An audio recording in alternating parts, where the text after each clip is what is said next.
여러분 반갑습니다. 청천 노윤호 인사드립니다. 지금 창밖에 비가 오죠. 지금 지루한 장마가 시작됐는데요. 조금 눅눅합니다. 그래서 제가 석실에 문도 닫고 정리 좀 하려고 왔는데, 오늘은 문양석은 유행이 없다고 그러죠. 문양석이 뭐냐? 우리 의상으로 말하자면, 의복으로 말하자면 검정색이라고 합니다. 예, 문양을. 칼라를 얘기한 게 아니고요. 그 테마를 얘기한 겁니다.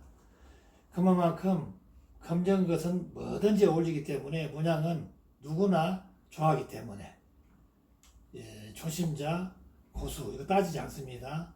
그만큼 폭이 넓은 만큼 정의도 제대로 돼야 되겠죠. 누군가는 집어줘야 되기 때문에 제가 오늘 제가 아는 만큼만 평소에 갈고 닦아온 그 경험만큼만 제가 알려드리도록 하겠습니다.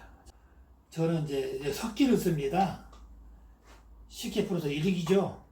언제 누구하고 이 석을 취했으며 이 석은 언제 봐도 어느 바다에서 어느 강에서 지석을 했는지도 제가 써놓고 그렇습니다. 가장 시급하게 제가 빨리 풀어드리고 싶은 게 뭐냐, 지금 갑자기 사전에도 없는 말을 많이 이제 쓰고 계세요. 빵이 좋다, 빵빵하다. 그런 말보다는 오함보다도 빵, 쉽게 말해서 빵빵하다, 그런 말씀을 아무데나 붙인 것보다는 어디다 붙여야 되는가 하자도 없어요. 그런 말은 두께가 좀 두껍다, 얇다, 이런 표현이 좀 낫겠죠. 무조건 밥이 좋아야 되니까 오늘만 여러분들 흉내내서 제가 이제 그래야 이해를 하실 테니까 이해를 돕기 위해서 한 겁니다.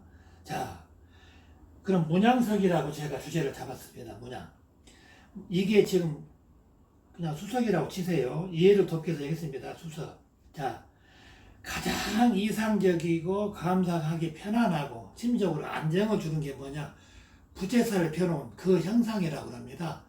둥그런 석이 아니라 3분의 2 정도만 둥그르고 밑에는 반듯하지 않고 불편하지 않게끔 자연스러운 모함이 바로 둥근 원석이 아니라 부채살 형상 같다. 이렇게 저는 배웠습니다. 자, 이걸 문양석이라고 치고, 여러분들이 가장 좋아하시는 여기에 토끼 한 마리 있다고 그래요.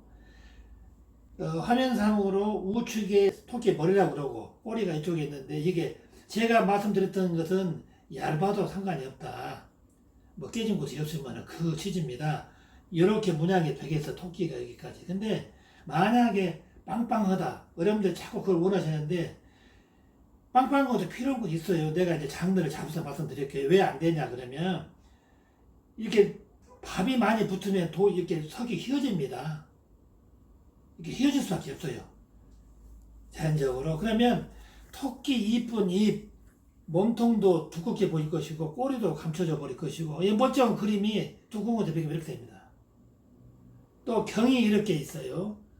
해나 달이 떴어. 그럴 때 이렇게 팽팽한 게 더 낫지. 얇고라도 두꺼워 빵빵하게 밥이 있어야 돼. 그런다고 이렇게 있으면은 달이 흘러버리니까 경이 끊어집니다. 경이 끊어져 버려요. 자, 그것을 백문이 불여 일견이라 했어요. 제가 실물을 보면서 설명을 드리면 그렇구나 그러실 거예요. 자, 제가 여기서 보여드리겠습니다. 오늘 테마를 문양석으로 잡았습니다. 자, 그러면 두꺼울 필요가 없다고 제가 그랬는데, 말로만 그럴 것이 아니라 실전을 제가 보여드리겠습니다. 자, 여기 다들 문양석입니다. 문양석. 일단 먼저 이해를 돕기 위해서 해드리고, 이것도 문양석이죠. 자, 그러면 두꺼울 필요가 없다. 두꺼워서 해가 되지 덕은 없습니다. 왜 그러냐? 만약에 이 산수 경석이라 그러죠. 이게 이제 손장 호비석으로 경이 나왔는데요. 첫 경에 이게 수림도 같이 섞여 있고, 자, 그러면 만약에 이건 미석이라 얇습니다. 호비 중에서도 얇고 소마가 좋은 게, 표피가 좋은 게, 석피가 좋은 게 돌의 껍질이다 말이죠. 미석 호피입니다. 근데 이거를 이게 사실 이 독 자랑이 아니라 이렇게 형이 나오기 쉽지 않은데, 이게 만약에 두꺼운 데 나왔다, 밥이 얇습니다. 미석은 두꺼운 데가 나왔다 그러면 이게 휘어져 버립니다. 이런 라인이 나오질 않습니다. 그리고 두 번째로 이걸 내가 성매가 이제 부부목이다 이렇게 했습니다. 부부목. 이렇게 색대비 좋고 사이즈 원만하고 그러더라도 만약에 여러분들께서 빵이 없다, 두께가 얇다, 이제 그 표현이 맞는지 안 맞는지 잘못 오인하고 계시는지 그걸 제가 보여드릴게요. 만약에 이게 두꺼워 버리면 나무가 지금 여러 그루가 있는데요. 이게 더 휘어져 버리면 아까 제가 고무 실리콘 시범 보였죠. 두꺼우면은 이렇게 돌아가 버립니다. 이렇게 돌아가 버려요. 두꺼운 것은 이렇게 흘러버립니다. 이렇게 황금산 이렇게 단지석 보이죠? 흘러버려요. 두꺼우면 이 선이 이렇게 있는데 이게 펼쳐져 있으면 이게 상당히 긴 줄이에요. 근데 둥글기 때문에 작게 보이는 게요. 마찬가지로 여기 보세요.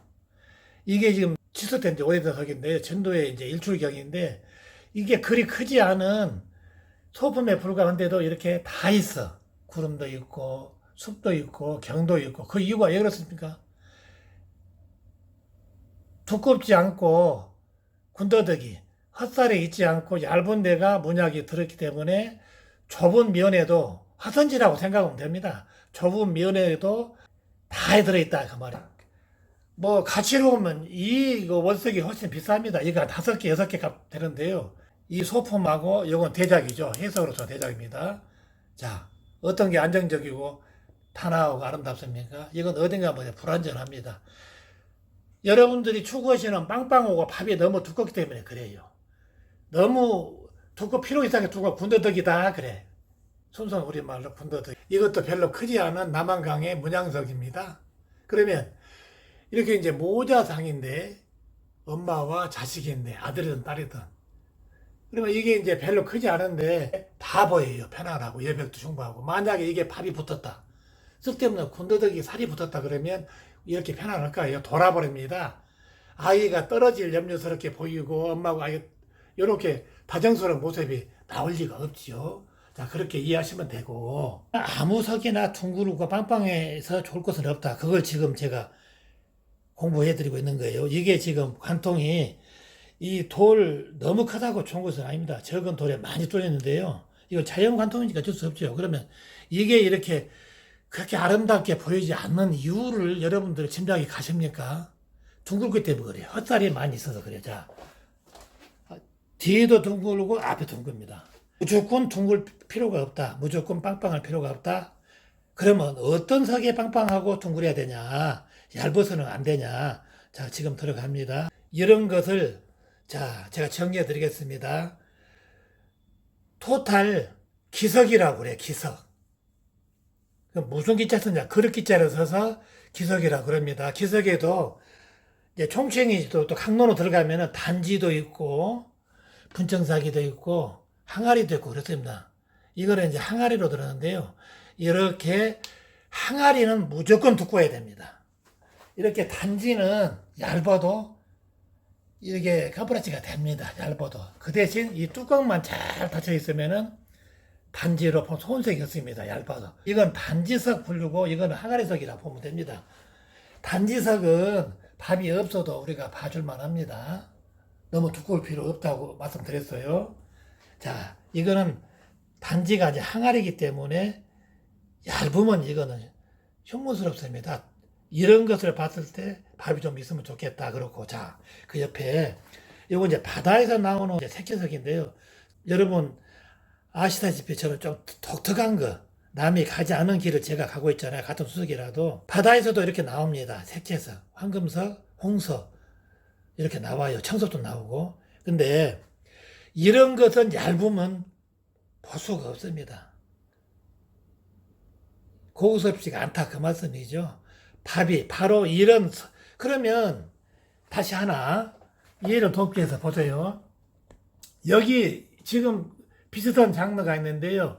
요거는 이제 별밤이라고 청산도에서 내가 이제 지석을 한 것이고 요거는 이제 나골도 고도방이라고 그러죠. 고도방 이렇게 이제 이런 것은 왜 두꺼워야 되느냐? 이건 삼돌입니다. 이거는 별이 이렇게 있지만은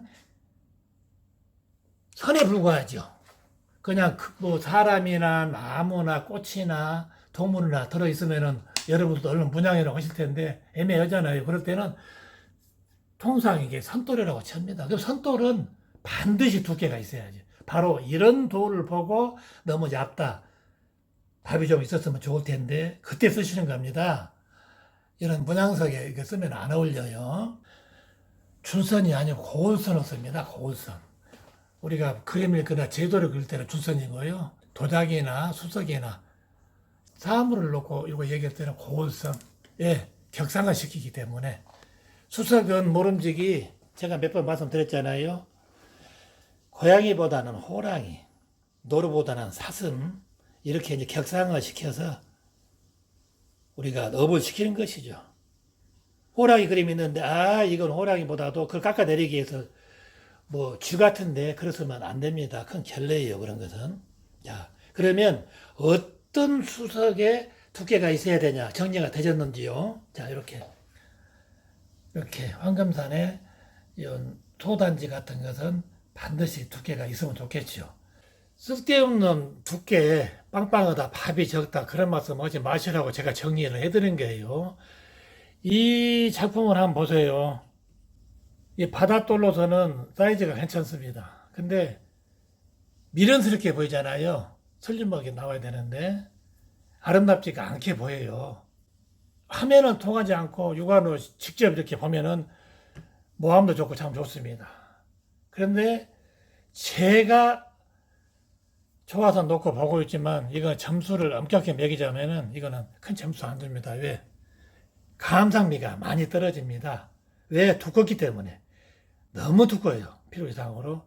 말하자면 규격을 넘습니다. 왜 그러냐? 피부도 여기서 요거 지금 뭐 남해, 일광, 태종대에 다 있습니다만 그것보다 더 좋습니다. 소총도 있지만 더 좋아요. 이게. 그래도 모양새가 안 나, 뽀대가 안 난다고 그러죠. 자, 왜 그럴까? 딱 하나의 이유는 두께가 필요 없이 쓸데없이 이렇게 두껍습니다. 밀은 하잖아요. 이렇게 해서 돌이 날렵함이 없이 그러면 감상미가 푹 떨어지니까 가치가 당연히 하락하겠죠. 수석은 가격이 없어요. 가치라고 그랬습니다. 가치를 희소 가치가 많은 것을 금전으로 환산해서 이제 거래할 때는 그렇게 한 것이죠. 거래사례 비교법을 적용해서 그렇게 합니다. 자, 이렇게 두꺼운 것은 이것도 이제 청산도 이런 것은 지석은 이제 오래된 거예요. 근데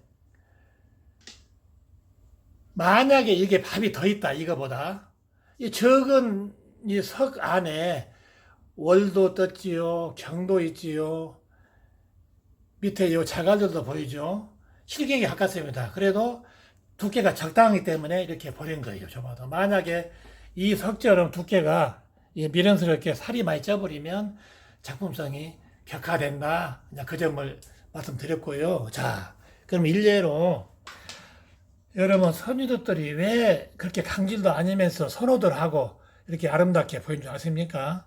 얇아서 그래. 만약에 두꺼워서 배를 내문다거나 뒤로 헛살이 붙었으면 아름답게 보일까요, 여러분? 자, 만약에 이게 두꺼워버리면 이게 흘러버린다니까. 자, 여기 지금 7개의 경이 있어요. 이것도 선유도. 이것도 한 오래전에 26년 전에 제가 치석한 건데요. 그때는 군산에서 배를 타고 갔습니다. 보세요. 7개 이상 경이 있는데 만약에 밥이 더 있다, 뚱뚱하다 그러면 이게 배를 내물어 이게 이렇게 두꺼워 버리면은 그림이 절반은 줄어듭니다. 배를 뚝 내미기 때문에 이렇게 여기 호수에 뜨인 다리인데 호수가 흐르잖아요. 물이 말이 안 되지 않습니까? 그래서 차라리 얇고 이렇게 반대도 한 게 좋지 배 내밀고 두꺼운 것은 문양은 안 맞다. 그 말씀을 드렸고 이 경이 7개인데 몇 개는 없어져 볼 거예요. 한 3개나 볼 거예요. 그렇게 위험스러운 거예요. 그냥 헛살이 있으면 선돌 문양이 없는 거 문양이 없고 이 선돌은 무조건 밥이 있어야죠. 여러분 지금 화면에 이렇게 잡히고 있는 이 그림 보이시죠? 낙타로 보든 다른 기타 동물로 사람이 낙타 타고 이제 가는 것처럼 보이는데 이거 이상 잘 그려진 그림이 없습니다. 사실 제가 만든 중에 없어요. 색상이 이거 이상 간결하고 고급스럽고 격조 높은 이 컬러도 없을 거예요.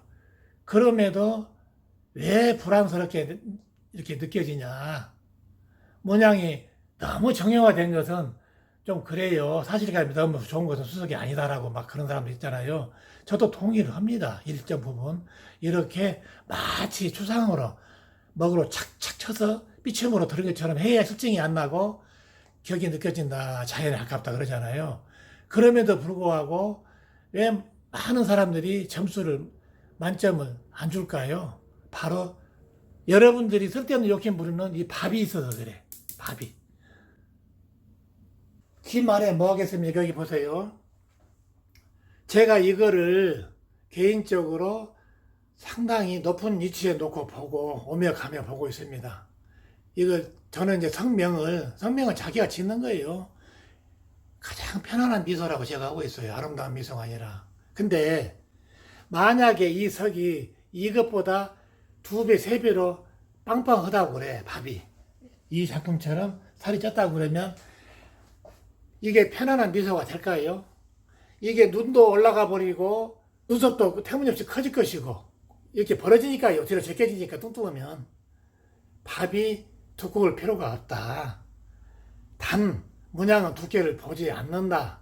저희들은 그렇게도 또 공부를 했습니다. 그때는. 자, 또 고집 세신 분들은 그대로 나가시고 그 말도 일리가 있네. 그런 식으로만 따라오시면 돼요. 이렇게 몇 점 제가 비유를 해드리니까 이해가 조금 가실 거예요. 이렇게. 선유도석은 적어도 뚱기를 사로잡는 것은 바로 얇기 때문에 그래. 선유도. 선유 19 그쪽에 가면 두껍습니다. 밥이. 근데 전부 세모지고 네모져요. 안 나와 문양이. 그래서 2구 쪽으로 많이 가구들이 있습니다. 옛날부터 그랬어요. 자, 터무니없이 문양성은 두꺼울 필요가 없다는 거 하나 정리해 드렸고요. 상수 경석도 너무 밥이 찐 것은 가격이 강파된다 그랬어요. 필요하신 분만 참고하시기 바랍니다. 이렇게 선돌은 밥이 있는 것이 무방하다 그랬어요. 자, 이렇게 적당히 두께는 적당하면 됩니다. 이렇게 잡아드렸습니다. 문양석은 유행이 없으면서도 자칫 초보자 소리를 들을 수가 있습니다. 아까 제가 몇 가지 집어 드렸던 것들 이렇게 한번 다시 되새겨 보시면 정리가 좀 되실 겁니다. 자, 여러분, 오늘은 문양석 정리를 이쯤에서 해드리고요. 내일이나 모레쯤 또 짬을 내서 다른 파트로 나가서 제가 잡아드리겠습니다. 여러분, 편안한 마음 되십시오. 감사합니다.